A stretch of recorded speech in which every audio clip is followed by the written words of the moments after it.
전 세계 군사 전문가들이 현무칠이라는 이름 앞에서 말을 잃은 이유를 아십니까? 단순히 빠르기 때문이 아닙니다. 마하오 서울에서 베이징까지 9분. 이 숫자만으로도 충분히 놀랍습니다만 진짜 공포는 그게 아닙니다. 현무칠이 세상을 뒤흔든 이유는 이것이 핵무기가 아니라는 점입니다. 핵무기는 방사능 오염 때문에 실제로 쓰기가 극히 어렵습니다. 국제조약의 족쇄도 있습니다. 그런데 현무칠은 재래식입니다. 핵탄두가 없습니다. 하지만 파괴력은 전술 핵무기급입니다. 저는 미국 국방부에서 27년을 보낸 전략무기 분석관입니다. 한국이 이런 무기를 만들 거라는 생각은 추호도 하지 않았습니다. 그리고 그것이 제가 저지른 가장 큰 오판이었습니다.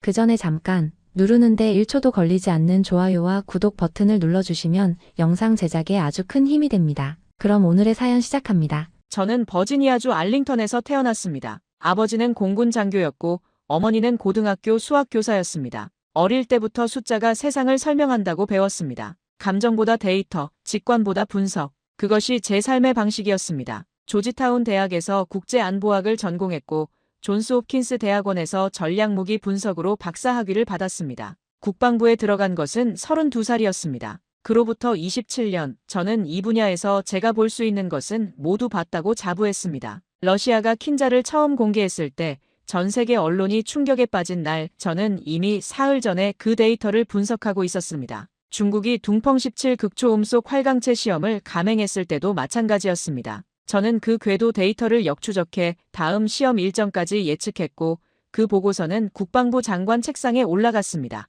27년이라는 세월은 저를 이 분야에서 누구도 무시할 수 없는 사람으로 만들었습니다. 적어도 저는 그렇게 믿었습니다. 제가 일하는 워싱턴 DC 싱크탱크 연구실은 포토맥 강이 내려다 보이는 건물 7층에 있었습니다. 매일 아침 5시에 기상해 세계 주요 국방 뉴스를 훑고 6시 반에 출근하는 것이 27년간 변하지 않은 루틴이었습니다. 연구실 벽 한쪽에는 세계 지도가 붙어 있었고 저는 매일 아침 그 지도 앞에 서서 오늘 세상이 어디에서 흔들리고 있는지를 읽었습니다. 러시아, 중국, 중동, 북한, 제 시선이 머무는 곳들이었습니다. 한국은 그 지도에서 항상 같은 자리에 있었습니다. 미국의 확장 억제 아래 놓인 나라, 보호받는 나라, 제가 신경 써야 할 변수가 아닌 나라. 그런데 그 생각이 얼마나 오만한 것이었는지를 저는 훨씬 나중에야 알게 됩니다. 그런 제가 한국 미사일 평가 의뢰서를 처음 받았을 때 솔직히 말씀드리겠습니다. 비서에게 돌려보내려 했습니다. 한국이요. 미국의 해구산 아래 보호받는 나라, 미국 기술을 라이선스 받아 조립하는 나라, 전략적으로 흥미로울 것이 없는 나라. 그런 나라의 미사일을 제가 직접 평가해야 할 이유를 찾지 못했습니다. 하지만 의뢰기관의 분류 등급이 예사롭지 않았습니다. 국방부 산하 비공개 전략평가단. 그들이 공식 채널을 통해 저에게 직접 의뢰를 넣었다는 것은 이것이 단순한 현황 보고가 아니라는 뜻이었습니다. 저는 마지못해 수락했습니다. 가볍게 훑어보고 2~3페이지짜리 메모를 써서 보내면 될 일이라고 생각했습니다. 그것이 제 인생에서 가장 값비싼 오만이었습니다. 책상 위에 처음 올라온 자료를 펼쳤을 때 첫 페이지에서 손이 멈췄습니다. 탄두 중량 8톤에서 9톤. 저는 2번 읽었습니다. 3번 읽었습니다. 그리고 파일 표지를 다시 확인했습니다. 대한민국, 재래식 무기. 그 순간 제 머릿속에서 27년의 경험이 자동으로 계산을 시작했습니다. 이 무게가 마하속도로 낙하할 때 생성되는 운동에너지. 지하 100m 콘크리트 벙커가 버텨낼 수 있는 충격의 한계치. 전술 핵무기 폭발력과의 비교 수치. 계산이 끝나는데 10초도 걸리지 않았습니다. 그리고 저는 그 결과를 보며 처음으로 제 27년이 흔들리는 것을 느꼈습니다. 러시아 킨자를 처음 분석했을 때도 이런 감각은 없었습니다. 중국 둥펑 17 데이터를 받았을 때도 이런 손 떨림은 몰랐습니다. 한국이라는 이름 앞에서 제 손이 떨렸습니다. 그날 밤 저는 그 자료를 서랍에 넣어두고 집으로 돌아갔습니다. 하지만 잠이 오지 않았습니다. 8톤에서 9톤. 그 숫자가 어둠 속에서 저를 바라보고 있었습니다. 저와 함께 이 연구실에서 일하는 젊은 연구원이 있었습니다. 크리스 웨버입니다. 34살 매사추세츠 공대 출신으로 미사일 궤도 분석 전문가였습니다. 크리스는 제가 한국 자료를 받기 몇 달 전부터 뭔가 이상한 낌새를 맡고 있었습니다. 어느 날 그가 제 책상 앞에 서서 조심스럽게 말했습니다. 브렉, 한국 위성사진 분석 자료 좀 보셨어요? 발사 시험 흔적이 설명이 안 됩니다. 저는 모니터에서 눈도 떼지 않고 대답했습니다. 크리스, 자네는 숫자 앞에서 항상 흥분하는 버릇이 있어. 한국이 뭘 한다고. 크리스는 더 말하지 않았습니다. 하지만 그 표정이 오래 기억에 남았습니다. 그가 옳았고 제가 틀렸다는 것을 저는 훨씬 나중에야 인정하게 됩니다. 제 아내 캐서린은 한국 드라마를 즐겨봤습니다. 저는 그게 늘 이해되지 않았습니다. 저녁을 먹고 나면 캐서린은 소파에 앉아 자막을 읽으며 화면에 빠져들었고 저는 연구실로 들어가 보고서를 펼쳤습니다. 어느 저녁 캐서린이 말했습니다. 여보, 한국 사람들 참 대단해요. 이렇게 짧은 시간에 이런 문화를 만들었잖아요. 저는 건성으로 대꾸했습니다. 그렇지. 삼성이랑 현대 만든 나라잖아. 그게 전부였습니다. 한국이 제 삶에서 차지하는 자리는 그만큼이었습니다. 그리고 저는 그것으로 충분하다고 생각했습니다. 얼마나 좁은 시야였는지 그때는 몰랐습니다. 매일 아침 저는 세계 지도 앞에 서서 오늘의 위협 지형을 읽는 것으로 하루를 시작했습니다. 2022년 2월 러시아가 우크라이나를 침공했을 때 저는 그 전날 밤 이미 침공 개시 징후를 보고서에 담았습니다. 그리고 러시아의 킨잘 미사일이 우크라이나 무기고를 단 한 발로 지도에서 지워버렸을 때 저는 전 세계에서 가장 정밀한 분석을 내놓은 사람 중 하나였습니다. 극초음속 시대의 문이 열렸다. 그것이 제 결론이었습니다. 그리고 그 시대를 이끌 나라는 러시아, 미국, 중국, 셋 중 하나라고 저는 확신했습니다. 그 확신은 흔들린 적이 없었습니다. 적어도 한동안은 그랬습니다. 연구실 화이트보드에는 극초음속 미사일 개발국 명단이 적혀 있었습니다. 러시아, 중국, 미국, 인도, 프랑스 5나라였습니다. 저는 그 명단을 매주 업데이트했습니다. 새로운 시험 발사 정보가 들어오면 진행 단계를 수정했고 실패 정보가 들어오면 일정 추정치를 조정했습니다. 그 화이트보드 어디에도 한국은 없었습니다. 제 머릿속 지형도에서 한국은 그 경쟁에 참여하는 나라가 아니었습니다. 지금 그 화이트보드를 다시 떠올리면 부끄럽습니다. 제가 분석한다고 자부했던 세계의 지형에 저는 결정적인 나라 하나를 통째로 빠뜨리고 있었습니다. 2022년 킨잘이 우크라이나 무기고를 삭제했을 때 저는 즉시 보고서를 작성했습니다.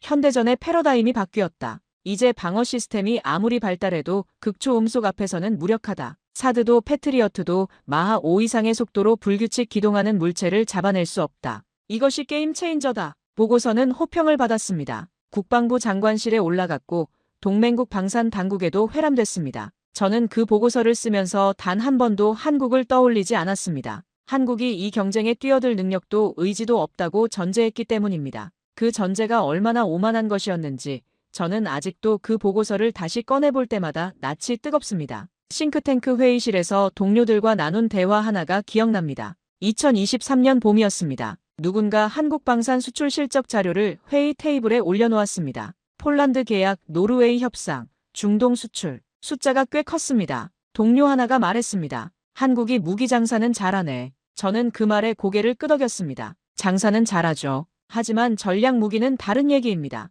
회의실은 그냥 다음 안건으로 넘어갔습니다. 아무도 이의를 제기하지 않았습니다. 우리 모두 같은 생각을 하고 있었기 때문입니다. 그 회의실에 앉았던 모든 전문가들이 한국에 대해 같은 오류를 공유하고 있었습니다. 편견은 혼자 있을 때보다 함께 있을 때 더 단단해진다는 것을 저는 그때 몰랐습니다. 한국의 미사일 개발 역사를 제대로 들여다본 것은 사실 의뢰를 수락하고 나서도 한참 뒤의 일이었습니다. 처음에는 정말 형식적으로 자료를 훑었습니다. 그런데 한미 미사일 지침이라는 항목에서 손이 멈췄습니다. 1980년대 한국이 현무원을 처음 개발했을 때 사거리가 고작 180km였습니다. 기술이 없어서가 아니었습니다. 미국이 그 이상을 허락하지 않았기 때문이었습니다. 사거리 제한, 탄두 중량 제한. 30년 넘게 한국은 미국이 정해준 범위 안에서 무기를 만들어야 했습니다. 저는 그 시스템 안에서 일했습니다. 동맹국의 군사력을 관리하는 것은 당연한 일이라고 생각했고 의심해 본 적이 없었습니다. 그런데 그 자료를 읽으면서 처음으로 다른 질문이 떠올랐습니다. 한국은 그 30년 동안 무엇을 하고 있었을까?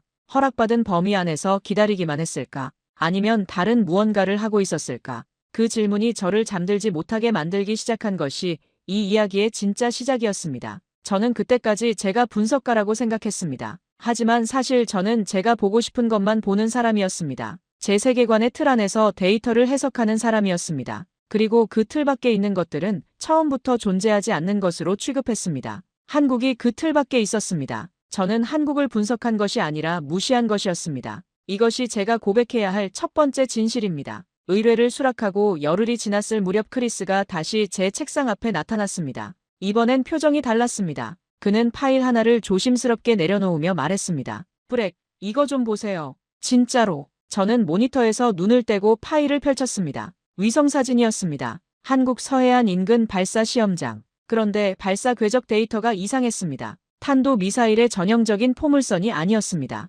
초기 가속 구간 이후 궤도가 불규칙하게 꺾였습니다. 저는 사진을 다시 봤습니다. 그리고 크리스를 봤습니다. 이게 언제 자료야? 크리스가 대답했습니다. 최근 6개월 이내입니다. 브렉.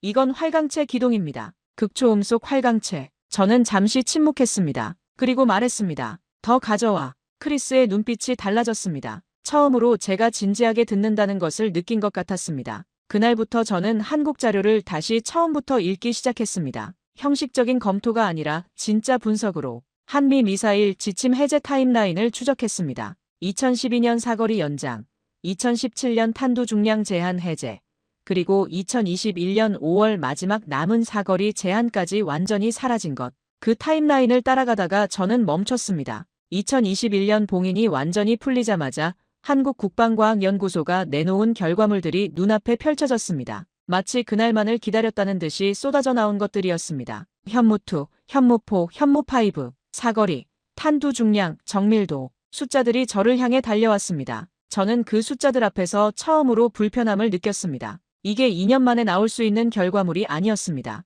이건 오래전부터 준비돼 있었던 것입니다. 봉인이 풀리기를 기다리며 준비해온 것입니다. 불길한 예감이 등줄기를 스쳤습니다. 저는 그 예감을 애써 무시하려 했습니다. 하지만 숫자는 감정을 허락하지 않습니다. 현무5의 탄두 중량 8톤에서 9톤. 저는 계산을 다시 했습니다. 이 무게의 고폭탄이 마하속도로 낙하할 때 발생하는 운동에너지는 미군의 소형 전술 핵무기 폭발력과 동급이었습니다. 방사능이 없을 뿐 파괴력의 크기는 핵무기의 영역이었습니다. 더 무서운 것은 정밀도였습니다. 오차 범위 10m 이내, 수백 킬로미터를 날아가 특정 건물을 골라 타격할 수 있는 능력. 그리고 그 무기는 재래식이기 때문에 국제법상 아무런 제약 없이 언제든 발사할 수 있었습니다. 저는 그날 밤 이 사실을 보고서에 어떻게 써야 할지 고민했습니다. 그리고 동시에 다른 고민도 시작됐습니다. 이 보고서를 제대로 쓰면 어떤 일이 벌어질까? 크리스가 조심스럽게 말했습니다. 브렉, 이거 위에서 좋아하지 않을 수도 있어요. 저는 무슨 뜻이냐고 물었습니다.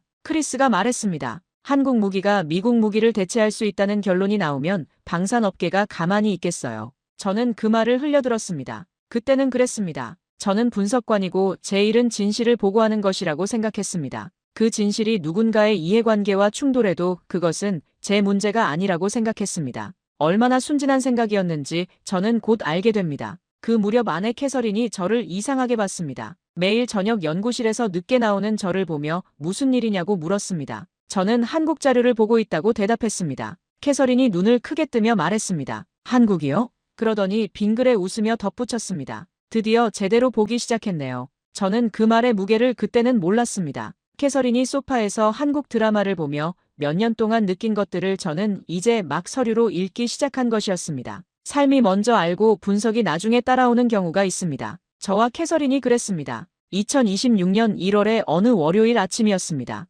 저는 평소처럼 5시에 기상에 커피를 내리고 노트북을 열었습니다. 국방부 보안 채널에 새 문건이 올라와 있었습니다. 분류 등급을 확인했습니다. 예사롭지 않았습니다. 저는 커피잔을 내려놓고 파일을 열었습니다. 현무5 실전 배치 확인 문서였습니다. 탄두 중량 공식 확인치 8톤에서 9톤. 실전 배치 완료 일자. 저는 그 문서를 읽으면서 손바닥에 땀이 차는 것을 느꼈습니다. 이건 시험 단계가 아니었습니다. 이미 배치가 끝난 것입니다. 한국은 이미 이 무기를 실전에 올려놓은 것입니다. 저는 즉시 상관 더글러스 페럿에게 연락했습니다. 페럿은 국방부 출신으로 싱크탱크에 합류한 지 5년 된 사람이었습니다. 그는 제 전화를 받자마자 이미 알고 있다는 듯이 말했습니다. 브렉, 그 자료 일단 홀드해. 타이밍을 봐야 해. 저는 잠시 침묵했습니다. 타이밍이요? 이건 타이밍 문제가 아닙니다. 이건 지금 당장 보고해야 할 내용입니다. 페럿의 목소리가 낮아졌습니다. 브렉, 이 자료가 공개되면 파장이 생겨. 우리 파트너들이 불편해해.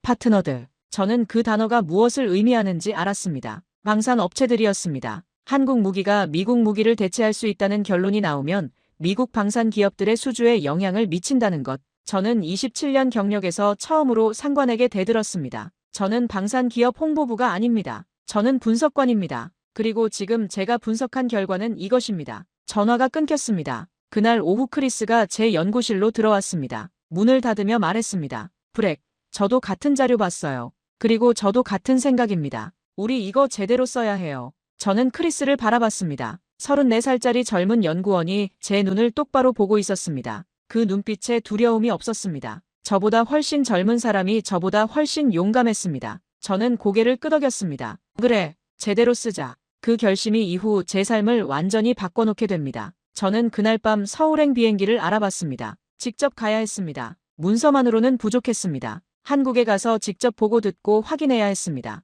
그것이 27년 경력이 저에게 가르쳐준 단 하나의 원칙이었습니다. 현장을 이기는 데이터는 없다. 저는 의뢰기관에 현지 조사를 요청했습니다. 처음에는 거절당했습니다. 예산이 없다는 이유였습니다. 저는 개인 경비로 가겠다고 했습니다. 그제야 승인이 났습니다. 그들은 제가 가서 돌아오면 결국 자기들이 원하는 방향으로 보고서를 쓸 거라고 생각했을 겁니다. 현장을 보면 오히려 설득되기 쉽다고 생각했을 겁니다. 그들의 계산은 맞았습니다. 다만 방향이 완전히 반대였습니다. 인천국제공항에 내린 것은 2월 초였습니다. 비행기가 착륙하면서 창밖으로 한반도 해안선이 보였습니다. 저는 그 풍경을 보며 이상한 긴장감을 느꼈습니다. 지도에서만 보던 땅이 눈앞에 실제로 펼쳐지는 순간이었습니다. 입국장을 나오자 한국 측 연락관이 기다리고 있었습니다. 이준혁이었습니다. 키가 크고 안경을 쓴 40대 초반의 남자였습니다. 그는 정확한 영어로 인사했습니다. 헌터 박사님 환영합니다. 오시느라 수고하셨습니다. 저는 악수를 하며 그를 훑어봤습니다. 통역관이군. 그게 제 첫 판단이었습니다. 그 판단이 얼마나 틀렸는지를 저는 이후 수십 번 깨닫게 됩니다. 서울 시내를 달리는 차 안에서 이준혁이 말했습니다. 박사님, 내일 오전 국방과학연구소 대응팀과 첫 미팅이 있습니다. 오늘은 시차 적응하시고 내일 뵙겠습니다. 저는 호텔에 체크인하고 방에 앉아 창밖을 내려다봤습니다. 서울은 제가 상상하던 것보다 훨씬 컸습니다. 밤인데도 도시 전체가 환하게 빛났습니다. 빌딩들이 빼곡했고 도로에는 차들이 쉬지 않고 흘렀습니다. 저는 그 도시를 내려다보며 생각했습니다. 70년 전 이 도시는 전쟁의 폐허였습니다. 그 폐허에서 이 빛이 나왔습니다. 저는 그 생각을 빠르게 머릿속에서 밀어냈습니다. 감상은 분석관에게 어울리지 않는다고 생각했으니까요. 다음 날 아침 국방과학연구소 대응팀과의 첫 미팅이 시작됐습니다. 회의실에는 5명이 앉아 있었습니다. 저는 그들을 보는 순간 처음으로 제 예상이 빗나갔다는 것을 느꼈습니다. 변명하거나 설명하려는 표정이 아니었습니다. 자신감이었습니다. 조용하고 깊은 자신감이었습니다. 팀장으로 보이는 사람이 먼저 말했습니다. 헌터 박사님, 저희가 준비한 것들을 먼저 보시겠습니까? 박사님의 질문은 그 이후에 받겠습니다. 저는 속으로 씩 웃었습니다. 자료를 먼저 보여주겠다. 좋습니다. 어디 한번 봅시다. 그들이 펼친 자료는 제 예상을 완전히 벗어났습니다. 현무 시리즈 전체의 개발 타임라인, 각 모델별 시험 데이터, 정밀도 분석 수치, 그리고 주변국 방공망과의 비교 시뮬레이션 결과. 저는 그 자료를 넘기면서 손이 멈추는 것을 여러 번 경험했습니다. 이건 단순한 홍보 자료가 아니었습니다. 실제 시험 데이터였습니다. 조작이나 과장의 흔적이 없었습니다. 오히려 어떤 부분은 공개 자료보다 더 낮은 수치가 적혀 있었습니다. 과장을 하지 않은 것입니다. 저는 그 사실이 가장 충격적이었습니다. 과장하지 않아도 이미 충분했으니까요. 이준혁이 회의 중간에 조용히 제 옆에 앉았습니다. 저는 그가 통역만 하는 줄 알았는데 그게 아니었습니다. 그는 팀의 일원이었습니다. 기술 용어를 영어로 설명할 때 그의 설명이 정확했습니다. 그냥 통역이 아니라 내용을 이해하고 있는 사람이었습니다. 저는 회의 중간에 이준혁에게 물었습니다. 전공이 뭡니까? 이준혁이 대답했습니다. 항공우주공학입니다. 카이스트에서 박사를 했습니다. 저는 잠시 멈췄습니다. 통역관이 아니었습니다. 이 사람은 연구자였습니다. 첫날 미팅이 끝나고 호텔로 돌아오는 차 안에서 저는 창밖을 바라보며 생각했습니다. 이상하다. 뭔가가 이상하다. 그들의 자신감이 어디서 나오는지 아직 알 수 없었습니다. 하지만 그 자신감이 근거 없는 것이 아니라는 느낌은 이미 들기 시작했습니다. 저는 워싱턴의 동료들에게 문자를 보냈습니다. 생각보다 흥미롭네. 더 있어야 할 것 같아. 동료가 답했습니다. 김치에 홀린 거 아냐. 저는 웃으며 폰을 내려놓았습니다. 하지만 그 웃음이 오래가지 않았습니다. 저녁을 혼자 먹으러 나갔습니다. 호텔 근처 작은 식당에 들어갔습니다. 메뉴가 한국어로만 돼 있었습니다. 저는 손짓 발짓으로 주문을 했고 나온 음식이 무엇인지도 몰랐습니다. 하지만 첫 숟가락을 떠서 입에 넣는 순간 멈췄습니다. 깊은 맛이었습니다. 단순하지 않은 맛이었습니다. 오래 끓인 것들이 만들어내는 복합적인 맛이었습니다. 저는 그 국물을 마시며 생각했습니다.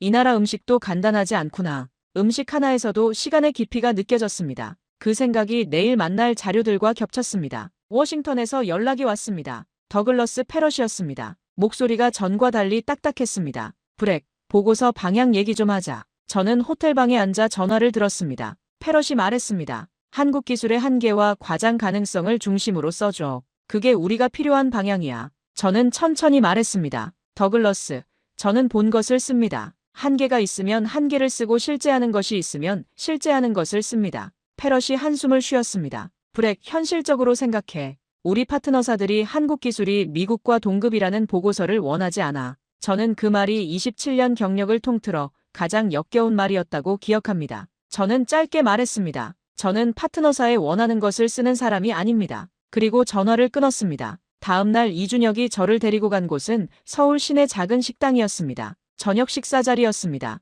공식 미팅이 아니었습니다. 이준혁이 소주를 따르며 말했습니다. 박사님, 오늘 저는 업무 외 이야기를 드려도 될까요? 저는 고개를 끄덕였습니다. 이준혁이 잠시 침묵했다가 말했습니다. 제 아버지 이야기입니다. 저는 잔을 내려놓고 그를 바라봤습니다. 이준혁의 아버지는 1970년대 경남 창원의 공장 노동자였습니다. 공장이 막 들어서던 시절이었습니다. 하루 12시간 넘게 일하면서 볼트를 조이고 부품을 조립했습니다. 월급은 적었고 일은 고됐습니다. 하지만 아버지는 매일 집에 돌아오면 아들에게 말했다고 합니다. 준혁아, 우리가 만드는 것들이 언젠가 이 나라를 지킬 거야. 이준혁이 말했습니다. 아버지는 그 말이 실현되는 것을 보지 못하셨습니다. 몇 해 전에 돌아가셨습니다. 저는 그 말을 듣는 순간 이상하게도 목이 메었습니다. 데이터를 27년간 분석해온 남자가 처음으로 데이터 너머의 것 앞에서 멈췄습니다. 이준혁이 소주잔을 들며 말했습니다. 아버지가 조이던 볼트들이 지금 어디에 있는지 저는 생각할 때마다 뭔가 뜨거운 것이 올라옵니다.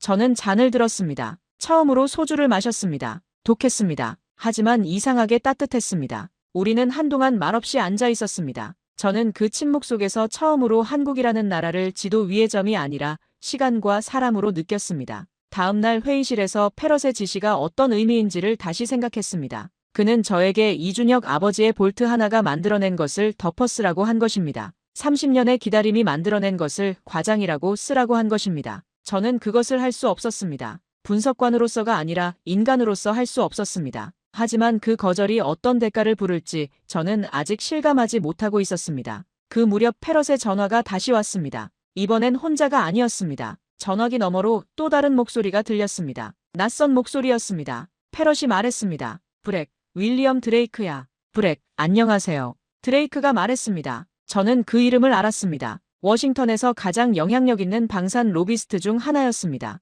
드레이크의 목소리는 부드러웠습니다. 헌터 박사, 우리가 서로 도울 수 있는 방법이 있을 것 같습니다. 저는 전화를 끊었습니다. 방안이 조용해졌습니다. 등줄기에 식은땀이 흘렀습니다. 이제 상황이 분명해졌습니다. 이것은 단순한 보고서 방향 문제가 아니었습니다. 거대한 이해관계가 저를 향해 움직이고 있었습니다. 저는 그날 밤 중간 보고서 초안을 작성했습니다. 27년 경력에서 가장 솔직한 보고서였습니다. 현무5의 탄두 중량과 파괴력이 전술 핵무기급이라는 분석. 현무3 순항 미사일의 1500km 사거리와 적어도 침투 능력이 사드와 패트리어트 방공망을 우회할 수 있다는 평가. 도산 안창호급 잠수함의 잠수함 발사탄도 미사일 탑재 능력이 완성된 제2격 체계를 구성한다는 결론. 그리고 이 모든 것이 30년간의 준비 끝에 나온 결과라는 맥락. 저는 그 보고서를 공식 채널로 제출했습니다. 이틀 후 반려 통보가 왔습니다. 이유는 간단했습니다. 분석이 편향됐다. 저는 그 통보를 읽으며 처음으로 웃음이 나왔습니다. 편향. 27년간 러시아와 중국의 능력을 과장해서 예산을 따오는 보고서를 쓸 때는 편향이라 하지 않더니 한국에 실제하는 능력을 있는 그대로 쓰는 보고서는 편향이라고 했습니다. 저는 제작성을 거부했습니다. 그러자 패럿이 직접 서울로 날아왔습니다. 호텔 로비에서 만난 패럿은 표정이 딱딱했습니다. 브렉, 자리 바꿔야겠어. 한국 평가 업무에서 자네를 내려야 할 것 같아. 저는 그를 바라봤습니다. 왜요? 패럿이 말했습니다. 자네가 너무 가까워진 것 같아. 객관성을 잃은 것 같아. 저는 차갑게 말했습니다. 더글러스, 객관성이 뭔지 다시 한번 생각해 보십시오. 데이터를 보고 데이터를 쓰는 것이 객관성입니다. 누군가의 이익에 맞춰 데이터를 해석하는 것이 객관성이 아닙니다. 패럿이 자리에서 일어났습니다. 생각할 시간을 줄게. 현명한 선택을 해. 그가 로비를 걸어 나갔습니다. 저는 그 뒷모습을 바라보며 오랫동안 앉아 있었습니다. 동료 제이슨 브라운에게서 문자가 왔습니다. 브렉, 여기서 소문 많이 났어. 한국 가서 이상해졌다고. 조심해. 저는 그 문자를 읽고 폰을 테이블에 내려놓았습니다. 로비에는 사람들이 오가고 있었습니다. 아무도 저를 보지 않았습니다. 저는 그 순간 처음으로 진짜 고독이 무엇인지를 느꼈습니다. 27년간 쌓아온 것들이 한꺼번에 흔들리는 느낌이었습니다. 다리에 힘이 풀렸습니다. 저는 소파에 깊이 기댔습니다. 하지만 그 고독의 한켠에서 이상한 평온함이 올라왔습니다. 저는 알고 있었습니다. 제가 본 것이 진짜라는 것을. 현무5의 탄두 중량은 조작된 숫자가 아니었습니다. 이준혁 아버지가 창원 공장에서 조이던 볼트들이 만들어낸 것들은 과장이 아니었습니다. 제가 틀린 것이 아니라 제 보고서를 틀렸다고 말하는 사람들이 틀린 것이었습니다. 그 확신이 두려움 위에 조용히 내려앉았습니다. 완전히 없애지는 못했지만 덮어두기에는 충분했습니다. 그날 밤 저는 아내 캐서린에게 전화를 걸었습니다. 모든 것을 털어놓았습니다. 페럿의 압박, 드레이크의 접촉, 반려된 보고서. 캐서린은 오랫동안 조용히 들었습니다.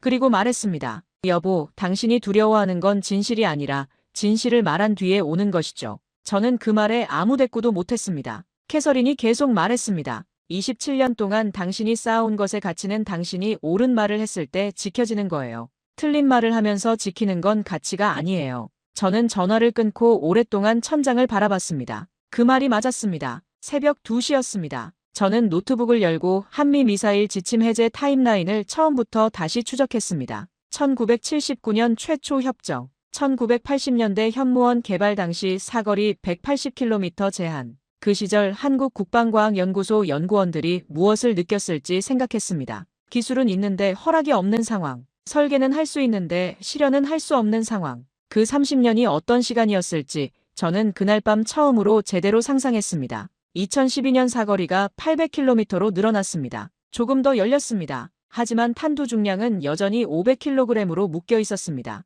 2017년 탄두 중량 제한이 풀렸습니다. 봉인이 하나씩 열렸습니다. 그리고 2021년 5월 마지막 사거리 제한까지 완전히 사라졌습니다. 저는 그 2021년 이후의 타임라인을 봤습니다. 현무2, 현무4, 현무5가 연속으로 쏟아져 나왔습니다. 마치 기다렸다는 듯이. 아니, 기다렸던 것이 맞습니다. 30년을 기다린 것입니다. 저는 그 타임라인 앞에서 처음으로 자신을 돌아봤습니다. 저는 그 시스템 안에서 일했습니다. 동맹국의 군사력을 관리하는 것이 당연하다고 생각했습니다. 한국이 그 관리 아래 있는 것도 당연하다고 생각했습니다. 하지만 관리받는 쪽에서 그 30년은 어떤 시간이었을까? 저는 그것을 한 번도 생각해 본 적이 없었습니다. 제가 분석해온 것은 숫자였고 그 숫자들을 만들어낸 사람들의 시간은 한 번도 들여다보지 않았습니다. 그것이 제가 저지른 가장 근본적인 오류였습니다. 새벽 4시가 됐습니다. 저는 2개의 보고서 초안을 화면에 띄워놓고 있었습니다. 하나는 페럿이 원하는 방향의 것이었습니다. 한국 기술의 한계와 과장 가능성을 중심으로 쓴 것. 또 하나는 제가 본 것을 그대로 쓴 것이었습니다. 저는 두 파일을 번갈아 보며 오랫동안 앉아 있었습니다. 어느 것도 저장하지 못했습니다. 시계 초침 소리가 방 안의 정적을 두드렸습니다. 저는 그 소리를 들으며 27년 경력에서 처음으로 진짜 선택 앞에 서 있다는 것을 느꼈습니다. 창밖이 밝아오기 시작했습니다. 저는 커피를 끓이러 일어났습니다. 창문 너머로 서울이 아침을 맞이하고 있었습니다. 도시가 천천히 깨어났습니다. 저는 그 풍경을 바라보며 생각했습니다. 이 도시는 70년 전 전쟁의 잿더미에서 아침을 맞이하기 시작했습니다. 그리고 지금 이 아침까지 왔습니다. 포기하지 않은 사람들이 만들어낸 아침이었습니다. 저는 커피잔을 손에 쥐고 오랫동안 그 아침을 바라봤습니다. 그때 핸드폰이 울렸습니다. 크리스였습니다. 브렉, 저 지금 압박받고 있어요. 페럿이 저한테도 연락했습니다. 저는 전화기를 꽉 쥐었습니다. 크리스, 자네가 원하면 빠져도 돼. 크리스가 말했습니다. 아니요. 저는 브렉 박사님 편입니다. 끝까지. 저는 그 말을 듣고 오랫동안 말을 못했습니다. 34살짜리 젊은 연구원이 저에게 용기를 주고 있었습니다. 서울의 아침 햇살이 창문으로 쏟아졌습니다. 크리스의 전화를 끊고 저는 이준혁에게 문자를 보냈습니다. 오늘 공식 미팅 외에 따로 만날 수 있습니까? 이준혁이 바로 답했습니다. 물론입니다. 오후 5시에 연구소 근처 카페에서 뵙겠습니다. 오후 5시, 이준혁이 먼저 와 있었습니다. 커피 2잔이 테이블에 놓여 있었습니다. 저는 자리에 앉으며 말했습니다. 저 지금 여러 방면에서 압박을 받고 있습니다. 이준혁이 고개를 끄덕였습니다. 알고 있었습니다. 저는 그를 바라봤습니다. 알고 있었다고요. 이준혁이 말했습니다. 헌터 박사님, 우리는 처음 박사님이 오시기 전부터 이런 상황이 올 수 있다는 것을 알고 있었습니다. 한국 무기의 실체가 알려질수록 불편해하는 사람들이 생깁니다. 그건 늘 있어온 일입니다. 이준혁이 가방에서 파일 하나를 꺼냈습니다. 저는 이것을 공식 채널로 드릴 수 없습니다. 하지만 박사님이 보셔야 할 것 같습니다. 저는 파일을 받아 펼쳤습니다. 현무5 실제 시험 영상 분석 데이터였습니다. 공개된 적 없는 내부 시험 성적서, 정밀도 수치, 관통력 수치, 기동 특성 데이터. 저는 그 페이지들을 천천히 넘겼습니다. 손이 멈추는 것을 여러 번 느꼈습니다. 이건 과장이 없었습니다. 이건 있는 그대로의 숫자였습니다. 그리고 그 숫자들은 제가 중간 보고서에 쓴 것보다 오히려 더 놀라웠습니다. 그 무렵 전화가 왔습니다. 예상치 못한 번호였습니다. 로버트 킬패트릭. 저는 그 이름을 알았습니다. 전직 미 공군 장성, 은퇴 후 독립안보연구소를 이끌고 있는 사람이었습니다. 30년 경력의 군인으로 저보다 훨씬 긴 세월을 이 분야에서 보낸 사람이었습니다. 킬패트릭이 말했습니다. 브렉 헌터 박사입니까? 나 로버트 킬패트릭이요. 자네 상황 들었어. 우리 한번 얘기합시다. 킬패트릭은 10분 동안 말했습니다. 그는 5년 전 같은 상황을 경험했습니다. 중국 극초음속 기술을 정확하게 평가한 보고서를 제출했다가 방산업계의 압박으로 보고서가 묻혔던 일이 있었습니다. 그는 그때 굴복하지 않았고 그 결과 싱크탱크에서 나와야 했습니다. 하지만 이후 독립연구소를 세웠고 지금은 오히려 더 영향력 있는 목소리를 내고 있었습니다. 킬패트릭이 말했습니다. 브렉, 옳은 일을 하는 건 쉽지 않아. 하지만 자네가 틀린 보고서를 쓰면 나는 공개적으로 반박할 거야. 그리고 자네가 옳은 보고서를 쓰면 나는 공개적으로 지지할 거야. 선택은 자네가 해. 저는 카페 창밖을 바라봤습니다. 이준혁이 조용히 커피를 마시며 기다리고 있었습니다. 저는 그에게 말했습니다. 이준혁 씨, 아버님이 창원 공장에서 일하실 때 언제가 가장 힘드셨다고 하시던가요? 이준혁이 잠시 생각하더니 말했습니다. 아버지는 늘 기다리는 것이 가장 힘들다고 하셨습니다. 만들 수는 있는데 만들어지지 않을 때, 할 수는 있는데 할 수 없다고 말해야 할 때, 그 기다림이 가장 긴 시간이었다고요.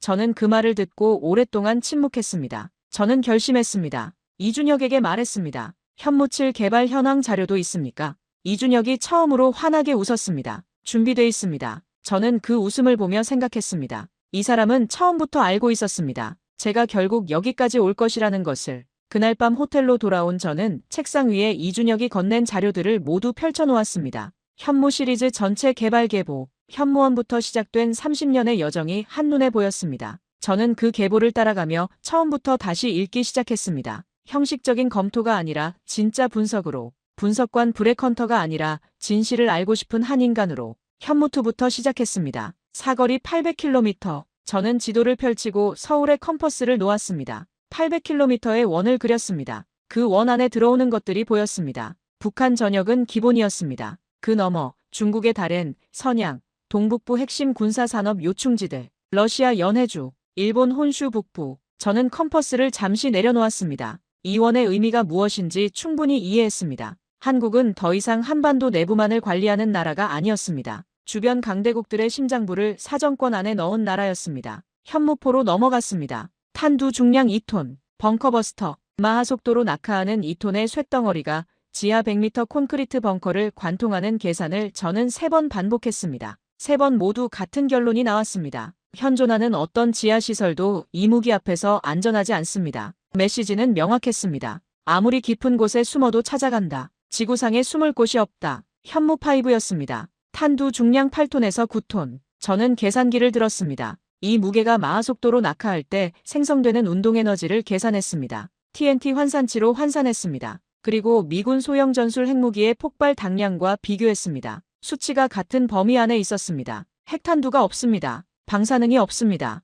국제조약의 제약이 없습니다. 하지만 파괴력은 전술 핵무기의 영역이었습니다. 저는 계산기를 내려놓으며 중얼거렸습니다. 이건 사실상 핵무기다. 현무3 순항미사일로 넘어갔습니다. 탄도 미사일은 높이 솟았다 떨어지기 때문에 레이더에 포착될 수 있습니다. 하지만 현무3은 달랐습니다. 지형을 따라 저고도로 날아갑니다. 산맥을 넘고 계곡을 타며 레이더 사각지대로 침투합니다. 사실상의 스텔스 효과입니다. 3A 사거리 500km, 3B 사거리 1000km, 3C 사거리 1500km. 저는 다시 지도를 펼쳤습니다. 서울에서 베이징까지 약 950km, 도쿄까지 약 1160km. 현무3시 한 발이면 동북아 강대국 수도 모두가 타격 범위 안에 들어왔습니다. 도산 안창호급 잠수함 자료를 봤습니다. 잠수함 발사탄도 미사일 탑재 능력. 지상기지는 전쟁 초기에 가장 먼저 공격받을 수 있습니다. 하지만 바다 깊은 곳에 숨은 잠수함은 찾기가 극히 어렵습니다. 본토가 초토화되더라도 잠수함이 살아남아 적의 심장부에 보복할 수 있는 능력, 제2격 능력. 한국은 이것을 핵잠수함 없이 독자적으로 완성했습니다. 저는 그 사실 앞에서 오랫동안 앉아 있었습니다. 이건 억제력의 완성이었습니다. 삼각형의 세 꼭지점이 모두 채워진 것이었습니다. 지상 타격, 지하 관통, 해상 생존. 한국은 이 삼각형을 핵 없이 완성했습니다. 그리고 마지막으로 현무7이었습니다. 공식 확인은 아직 되지 않은 차세대 미사일. 하지만 여러 정황과 기술 데이터가 그 존재를 강하게 암시하고 있었습니다. 극초음속, 마하 5 이상, 초속 1.7km, 서울에서 베이징 상공까지 9분. 저는 그 9분이라는 숫자를 보며 생각했습니다. 경보 시스템이 작동하는 데 걸리는 시간, 요격 미사일을 발사하는 데 걸리는 시간, 대피를 결정하는 데 걸리는 시간, 9분 안에 그 모든 것이 가능한가? 가능하지 않습니다. 더 무서운 것은 기동 방식이었습니다. 기존 탄도 미사일은 포물선을 그리기 때문에 궤도를 계산해 요격할 수 있습니다. 하지만 극초음속 활강체는 대기권을 나갔다 들어오면서 물수제비처럼 불규칙하게 기동합니다. 어디로 튈지 예측이 불가능합니다. 럭비공을 총알로 맞추는 것과 같습니다. 현재 지구상 어떤 방어체계로도 이것을 완벽하게 막는 것은 불가능합니다. 이것이 현무7이 세상을 바꾸는 이유였습니다. 저는 새벽 5시까지 앉아 있었습니다. 창밖이 밝아오는 것을 느끼며 저는 완전한 보고서 계획을 세웠습니다. 현무 시리즈 전체를 처음부터 재분석하는 독립적인 평가 보고서, 패럿의 지시와 완전히 반대 방향의 보고서. 제 경력이 끝날 수도 있었습니다. 하지만 저는 그것을 각오했습니다. 이준혁 아버지가 30년을 기다렸습니다. 저는 그 기다림이 만들어낸 것을 덮을 수 없었습니다. 이준혁에게 연락했습니다. 창원 공장을 보고 싶습니다. 이준혁이 하루 만에 방문 일정을 잡았습니다. 서울에서 고속철도로 2시간 남짓, 창원에 도착한 것은 이른 오전이었습니다. 한화 에어로스페이스 공장 앞에서 이준혁이 말했습니다. 준비하십시오. 저는 그 말이 무슨 뜻인지 공장 문이 열리는 순간 알았습니다. 규모가 달랐습니다. 제가 방문해본 미국 방산 공장들과 비교할 수 없었습니다. 하지만 단순히 크기가 아니었습니다. 움직임이 달랐습니다. 라인 전체가 쉬지 않고 돌아갔습니다. 공휴일도 주말도 없이 24시간 풀가동이라는 것을 현장 매니저가 설명했습니다. 저는 라인 하나를 따라 걸으며 물었습니다. 만약 정부에서 내일까지 생산량을 2배로 늘리라고 하면 어떻게 됩니까? 매니저가 담담하게 대답했습니다. 24시간 안에 라인을 추가로 돌립니다. 우리 구조가 그렇게 돼 있습니다. 저는 그 대답을 듣고 잠시 멈췄습니다. 구조가 달랐습니다. 미국 방산 기업들이 전 세계에 흩어진 공급망에 의존할 때 창원은 달랐습니다. 볼트 하나부터 엔진 소프트웨어까지 국산화율이 90%를 넘었습니다. 핵심 부품을 다른 나라에서 들여오지 않았습니다. 창원이라는 울타리 안에서 A부터 Z까지 해결했습니다. 공장에서 차로 1시간 거리 안에 협력업체 수백 개가 자리 잡고 있었습니다. 부품이 안 들어와서 생산 라인이 멈추는 일이 구조적으로 불가능했습니다.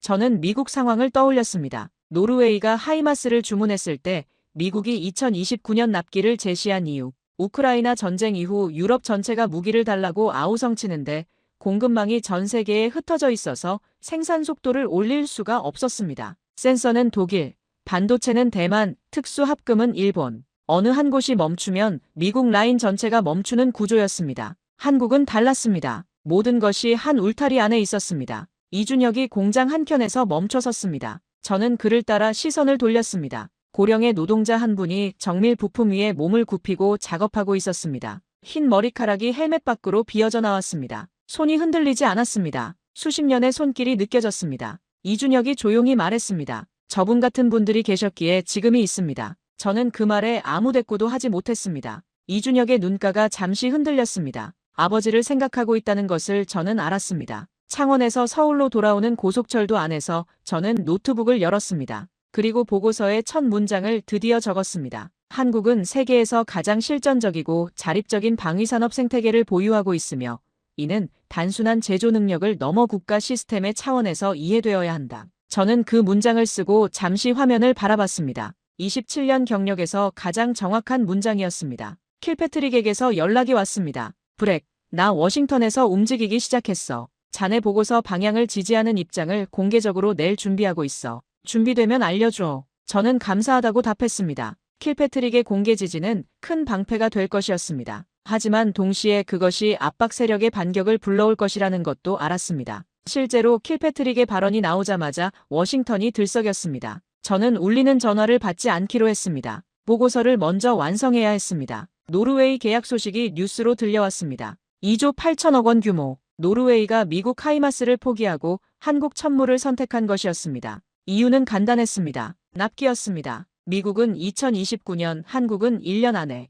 이준혁이 그 뉴스를 핸드폰으로 보여주며 말했습니다. 이게 우리가 70년 동안 전시 태세를 유지해온 결과입니다. 유럽이 평화에 취해 방산 공장을 쇼핑몰로 바꿀 때 우리는 공장 문을 닫을 수 없었습니다. 전쟁이 끝난 것이 아니라 잠시 멈춘 나라였으니까요. 저는 그 말을 듣고 멈춰섰습니다. 비극이 경쟁력이 된 것이었습니다. 보고서가 절반 이상 완성됐을 때 워싱턴에서 공식 통보가 왔습니다. 싱크탱크 이사회 명의였습니다. 헌터 박사, 한국 미사일 평가 업무를 즉각 중단하고 귀국하시기 바랍니다. 이유는 조직 내부 검토입니다. 저는 그 문서를 읽으며 손이 떨리는 것을 느꼈습니다. 두려움 때문이 아니었습니다. 분노 때문이었습니다. 이사회가 이 일에 개입했다는 것은 압박의 규모가 제가 생각한 것보다 훨씬 크다는 것을 의미했습니다. 크리스에게서 문자가 왔습니다. 브렉, 저도 압박받고 있어요. 인사팀에서 면담 요청이 왔습니다. 저는 답했습니다. 크리스, 자네는 빠져도 돼. 크리스가 바로 답했습니다. 아니요. 저는 여기 있겠습니다. 그 짧은 문자가 그 어떤 긴 말보다 더 단단하게 저를 붙잡았습니다. 킬패트릭에게서 연락이 왔습니다. 브렉, 나 싱크탱크 출입이 차단됐어. 그들이 움직이기 시작했어. 저는 무겁게 말했습니다. 킬패트릭 장군, 죄송합니다. 장군님까지 끌어들인 것 같아서요. 킬패트릭이 바로 말했습니다. 브렉, 사과하지 마. 나는 30년 전에 이미 비슷한 선택을 했어. 그때 굴복하지 않은 것이 지금의 나야. 자네도 마찬가지야. 저는 전화를 끊고 오랫동안 창밖을 바라봤습니다. 그 시각 이준혁에게서 연락이 왔습니다. 헌터 박사님, 현무칠 관련 시연 일정이 확정됐습니다. 다음 주입니다. 박사님이 오실 수 있다면 모든 것을 보여드릴 수 있습니다. 저는 그 메시지를 읽으며 생각했습니다. 공식 자격으로는 갈 수 없었습니다. 이사회의 업무 중단 통보를 받은 상태였습니다. 개인 자격으로 가는 것은 조직에 대한 공식적인 반항이 될 것이었습니다. 경력 전체가 끝날 수도 있었습니다. 저는 거울 앞에 섰습니다. 오랫동안 자신을 바라봤습니다. 서울의 창밖 불빛이 창문에 반사됐습니다. 저는 거울 속에 나에게 물었습니다. 너는 27년 동안 무엇을 분석했나? 진실인가 아니면 누군가가 원하는 방향인가? 대답은 명확했습니다. 저는 핸드폰을 들었습니다. 이준혁에게 문자를 보냈습니다. 나갑니다. 세 글자였습니다. 이준혁의 답장이 왔습니다. 기다리겠습니다. 저는 워싱턴에 있는 캐서린에게 전화를 걸었습니다. 여보, 나 이번 주 못 들어갈 것 같아. 캐서린이 말했습니다. 알아요. 잘하고 와요. 저는 캐서린의 목소리를 들으며 처음으로 마음이 가벼워지는 것을 느꼈습니다. 경력을 잃을 수 있었습니다. 하지만 자신을 잃지는 않았습니다. 그것으로 충분했습니다. 이사회에 짧은 이메일을 보냈습니다. 저는 이번 주 개인 자격으로 한국에 머물겠습니다. 복귀 후 모든 것에 대해 답하겠습니다. 전송 버튼을 눌렀습니다. 이미 주사위는 던져졌습니다. 저는 창밖의 서울을 바라보며 생각했습니다. 27년 동안 나는 비행기를 타고 현장을 다녔습니다. 하지만 지금 이 비행기는 그 어느 것과도 다릅니다. 이 비행기는 내가 아니라 진실이 타고 있습니다. 시연 당일 아침 저는 새벽 4시에 잠에서 깼습니다. 잠이 온 것이 신기했습니다. 전날 밤 이상하게도 오랜만에 깊이 잠들었습니다. 모든 것을 결정하고 난 뒤의 고요함이었습니다. 저는 커피를 끓이고 창밖을 바라봤습니다. 서울의 새벽이었습니다. 도시는 아직 잠들어 있었습니다. 저는 그 고요 속에서 생각했습니다. 오늘 이후 나의 삶이 어떻게 바뀔지 알 수 없습니다. 하지만 오늘 내가 무엇을 해야 하는지는 분명합니다. 킬패트릭에게 문자를 보냈습니다. 오늘 갑니다. 킬패트릭이 바로 답했습니다. 알아. 나는 워싱턴에서 움직인다. 자네가 현장에 있는 동안 내가 여기서 열어놓겠어. 저는 그 문자를 읽으며 오랫동안 폰을 쥐고 있었습니다. 이 사람이 저를 위해 감수하는 것이 무엇인지 충분히 알았습니다. 크리스에게도 문자가 왔습니다. 브렉, 저 오늘 보고서 초안 워싱턴 독립 채널로 올릴 준비했어요.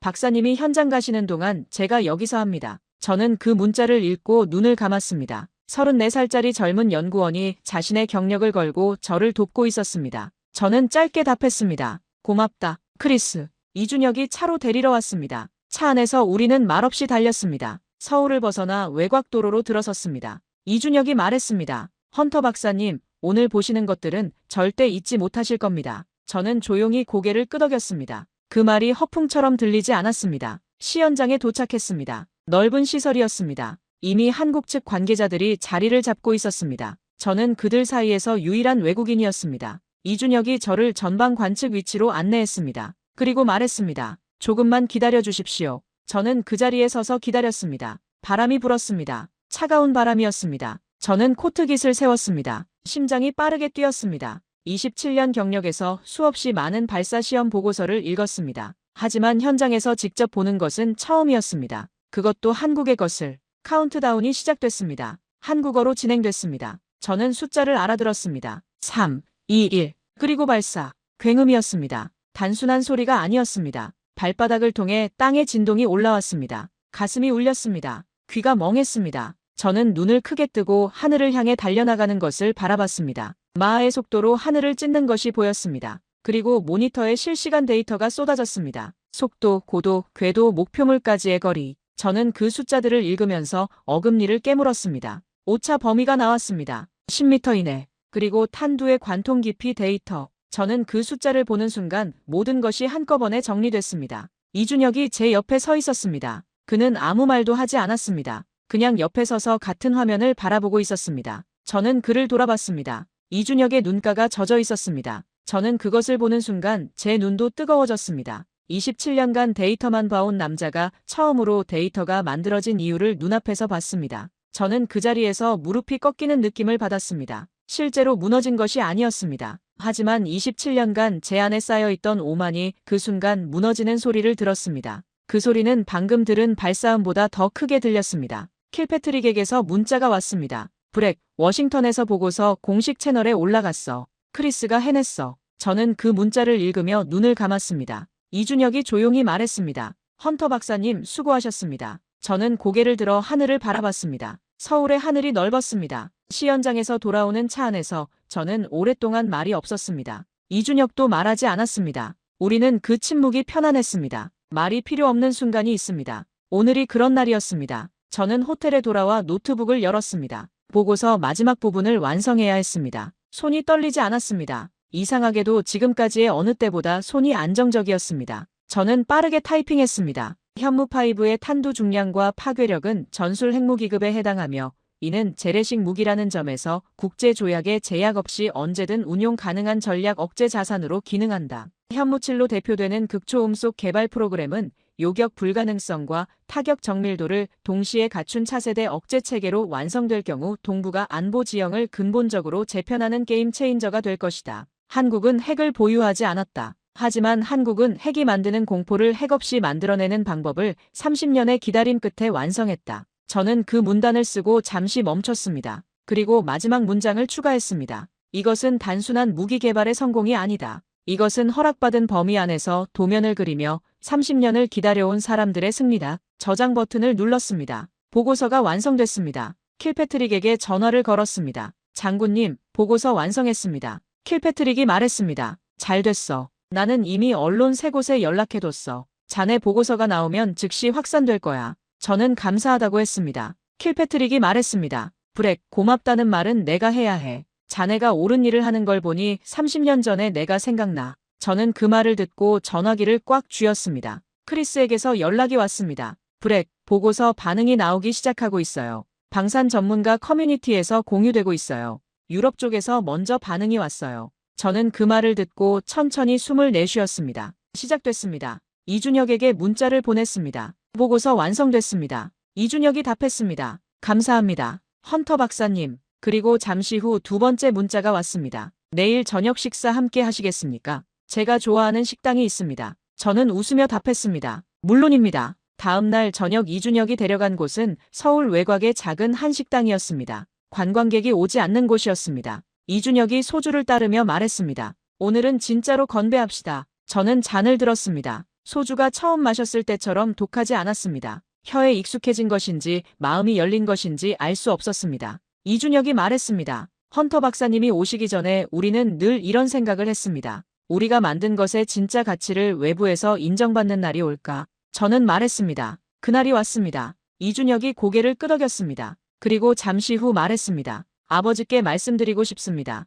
저는 그 말에 아무 대꾸도 하지 못하고 잔을 들었습니다. 워싱턴으로 돌아온 것은 서울을 떠난 지 일주일 만이었습니다. 공항에서 캐서린이 기다리고 있었습니다. 마중을 나올 거라는 말을 하지 않았는데 그냥 나왔다고 했습니다. 우리는 공항 로비에서 한동안 말없이 서 있었습니다. 캐서린이 말했습니다. 달라 보여요. 저는 웃으며 말했습니다. 달라졌으니까요. 집에 돌아온 날 아침 이메일이 쏟아졌습니다. 첫 번째 묶음은 예상대로였습니다. 싱크탱크 이사회의 공식 해임 통보. 저는 그 이메일을 읽고 삭제했습니다. 두 번째 묶음이 시작됐습니다. 독립안보연구소 세 곳에서 영입 제안이 와 있었습니다. 저는 그 이메일들을 읽으며 입꼬리가 올라가는 것을 느꼈습니다. 세 번째 묶음이었습니다. 인터뷰 요청들이었습니다. 방산 전문 매체, 주요 일간지, 국제안보저널. 저는 그것들을 하나씩 읽어나갔습니다. 크리스에게서 연락이 왔습니다. 브렉, 저도 인사팀 면담 통보를 받았는데 오늘 가서 얘기 잘 됐어요. 사실 제가 먼저 나가겠다고 했거든요.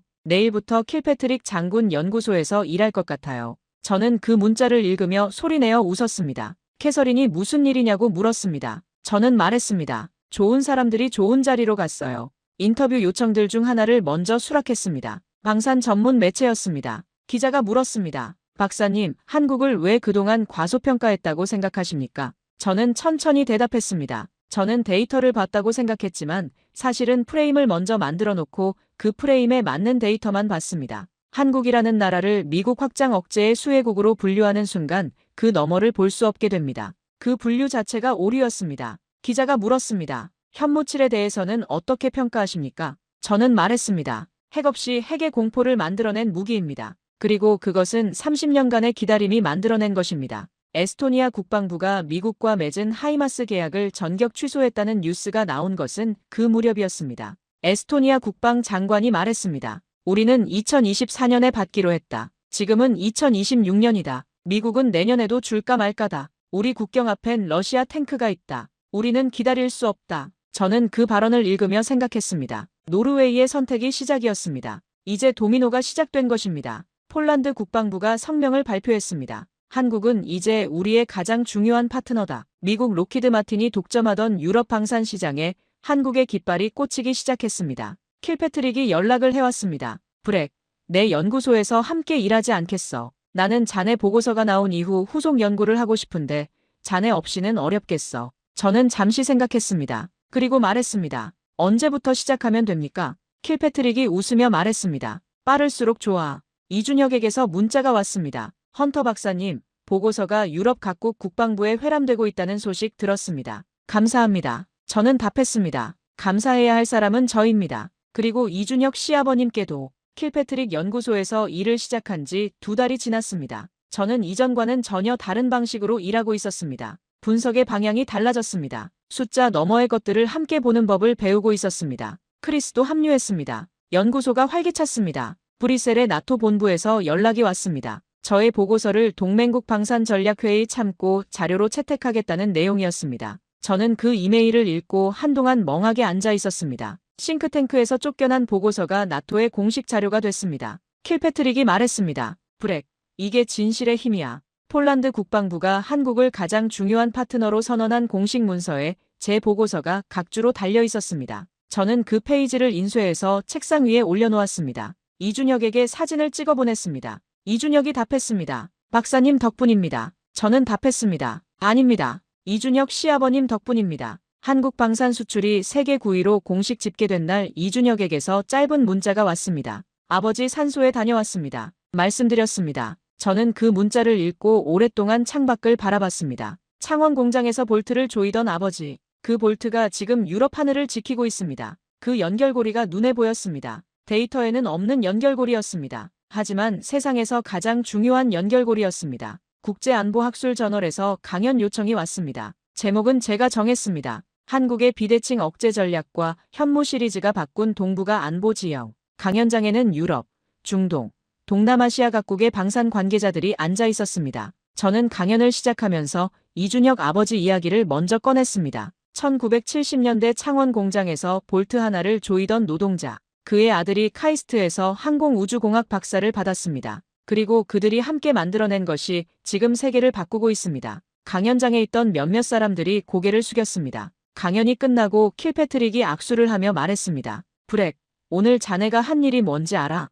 자네는 무기를 설명한 게 아니야. 사람을 설명한 거야. 저는 그 말을 듣고 오랫동안 그의 손을 잡고 있었습니다. 방산 로비 세력은 조용히 물러났습니다. 드레이크의 이름이 더 이상 들리지 않았습니다. 패럿은 다른 부서로 옮겼다는 소식이 들렸습니다. 저는 그것에 대해 특별한 감정이 없었습니다. 옳은 것이 결국 자리를 찾아간 것뿐이었습니다. 한국 방산 수출의 파급 효과가 구체적으로 나타나기 시작했습니다. 창원 협력 업체들의 수주가 폭발적으로 늘었습니다. 중소부품 업체들이 24시간 가동을 시작했습니다. 일자리가 생겼습니다. 지역 상권이 살아났습니다. 방산 수출이 단순한 안보 문제가 아니라 경제 엔진이 된 것이었습니다. 그리고 그 기술들이 민간으로 흘러나오기 시작했습니다. 미사일용 내열 세라믹이 반도체 장비에 적용됐습니다. 전차용 센서 기술이 전기차 안전 시스템으로 전환됐습니다. 국방 예산이 미래 산업 연구 개발 투자로 순환되는 구조가 완성된 것이었습니다. 이준혁과 공동 연구 프로젝트를 시작했습니다. 주제는 비핵 전략 억제 체계의 모델로서의 한국 현무 시리즈였습니다. 화상 회의를 통해 매주 논의했습니다.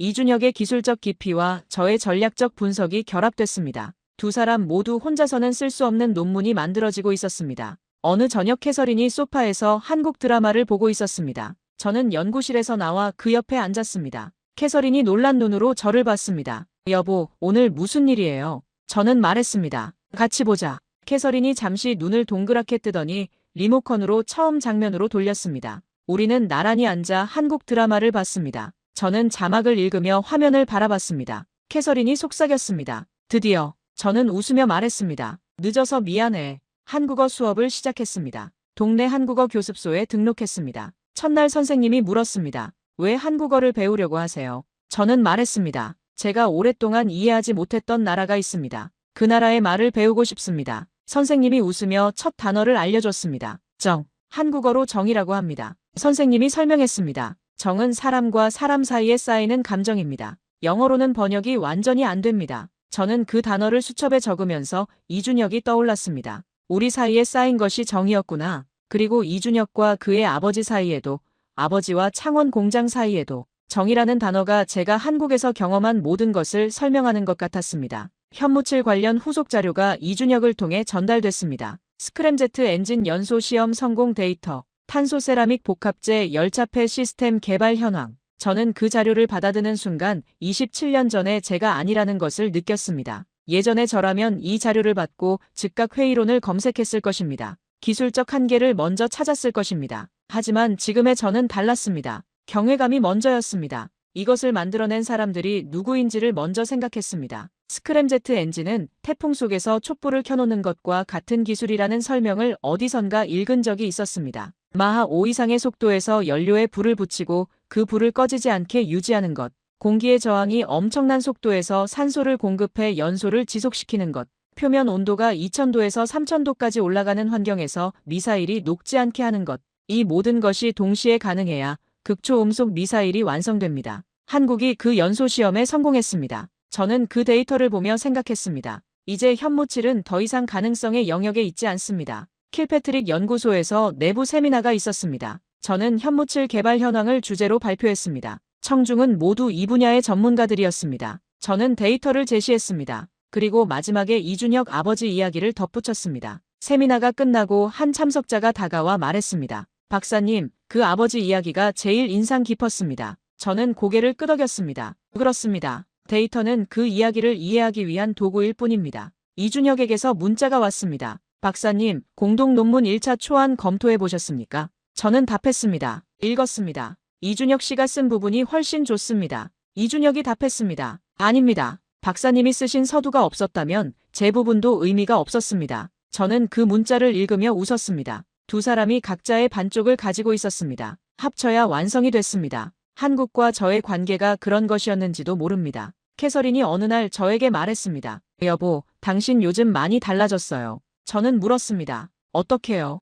캐서린이 말했습니다. 전에는 집에 와도 여기 없는 것 같았어요. 지금은 진짜 여기 있는 것 같아요. 저는 그 말을 듣고 오랫동안 캐서린을 바라봤습니다. 맞았습니다. 전에 저는 몸은 집에 있었지만 머릿속은 항상 보고서와 데이터 속에 있었습니다. 지금은 달랐습니다. 데이터 너머의 것들이 보이기 시작하자 삶 전체가 달라졌습니다. 저는 이제 매일 아침 세계 지도 앞에 서는 루틴이 바뀌었습니다. 지도를 보는 방식이 달라졌습니다. 나라들을 더 이상 위협 등급과 군사력 순위로 읽지 않습니다. 그 나라들 안에 있는 사람들을 생각합니다. 창원 공장에서 볼트를 조이던 아버지들을, 30년의 기다림 끝에 도면을 현실로 만들어낸 연구원들을, 그 사람들이 만들어낸 것들이 지금 세계의 지형을 바꾸고 있다는 것을. 여러분, 저는 지금까지 긴 이야기를 해왔습니다. 이 이야기는 미사일에 대한 이야기가 아닙니다. 사람에 대한 이야기입니다. 그리고 기다림에 대한 이야기입니다. 한국은 30년 넘게 허락받은 범위 안에서 무기를 만들어야 했습니다. 사거리 제한, 탄두 중량 제한. 그 봉인 안에서 한국 엔지니어들은 무엇을 했을까요?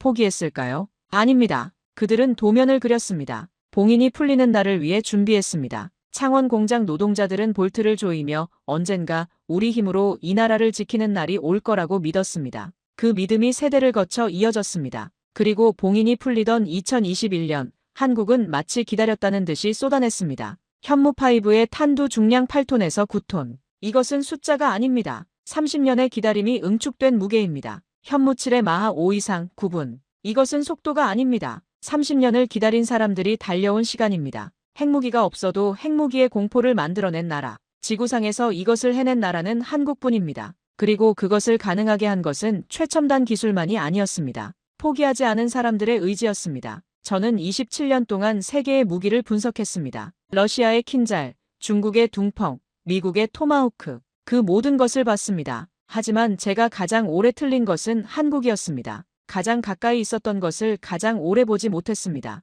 그것이 제가 고백해야 할 가장 큰 오류입니다. 이준혁의 아버지는 현무5가 실전 배치된 날을 보지 못했습니다. 현무7이 세상의 모습을 드러내는 날도 보지 못했습니다. 하지만 이준혁이 아버지 산소에서 말씀드렸다고 했습니다. 아버지가 조이던 볼트들이 지금 노르웨이 하늘을 지키고 있습니다. 에스토니아 국경을 든든히 하고 있습니다. 세계 9위 방산 수출국 대한민국의 뿌리가 돼 있습니다. 저는 그 이야기를 들을 때마다 눈물이 차오릅니다. 데이터를 27년간 분석해온 남자가 데이터 바깥에서 가장 중요한 것을 배웠습니다. 한국이 여러분에게 가르쳐주는 것이 있습니다. 허락받지 못했다고 꿈을 버리지 않는 것, 당장 실현되지 않아도 도면을 그리는 것, 30년이 걸려도 포기하지 않는 것, 그것이 이 나라가 세계에 보여준 것입니다. 저는 이제 한국을 분석하지 않습니다. 저는 한국을 배웁니다. 데이터 너머의 것을 보는 법을 배웁니다. 기다림이 만들어내는 것들을 배웁니다. 그리고 이준혁에게 정이라는 단어를 배웠습니다. 사람과 사람 사이에 쌓이는 감정.